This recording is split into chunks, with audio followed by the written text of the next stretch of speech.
UP के चुनावों के नतीजे जब से सामने आए हर किसी के मन में कई सवाल उठ रहे हैं, जिसके चलते विपक्ष जमकर बीजेपी पर निशाना साध रहा है और बीजेपी पर धांधली का आरोप लगा रहा है।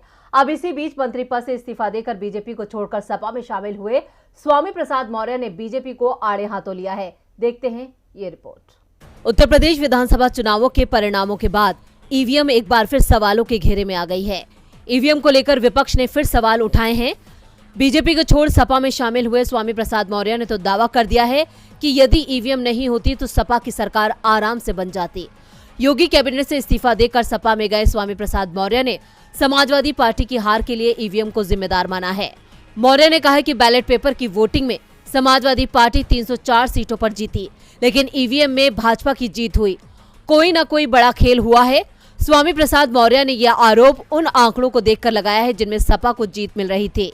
दरअसल यहाँ बात हो रही है बैलेट पेपर्स की, जिनमें ये साफ हुआ है कि सपा को जीत मिल रही थी और बीजेपी को करारी शिकस्त, लेकिन ईवीएम के आंकड़े इसके उलट आए।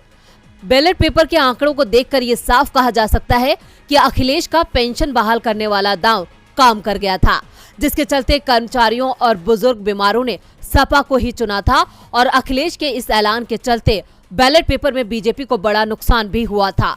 नोएडा, कानपुर, मुरादाबाद और प्रयागराज जैसे बड़े शहरी क्षेत्रों में तो बीजेपी पोस्टल बैलेट में बढ़त बनाने में कामयाब रही, लेकिन छोटे शहरों में सपा ने बीजेपी का सुपड़ा साफ कर दिया। अब इन्हीं आंकड़ों को देखते हुए स्वामी प्रसाद मौर्य सहित पूरा विपक्षी बीजेपी की जीत पर सवाल खड़े कर रहा है।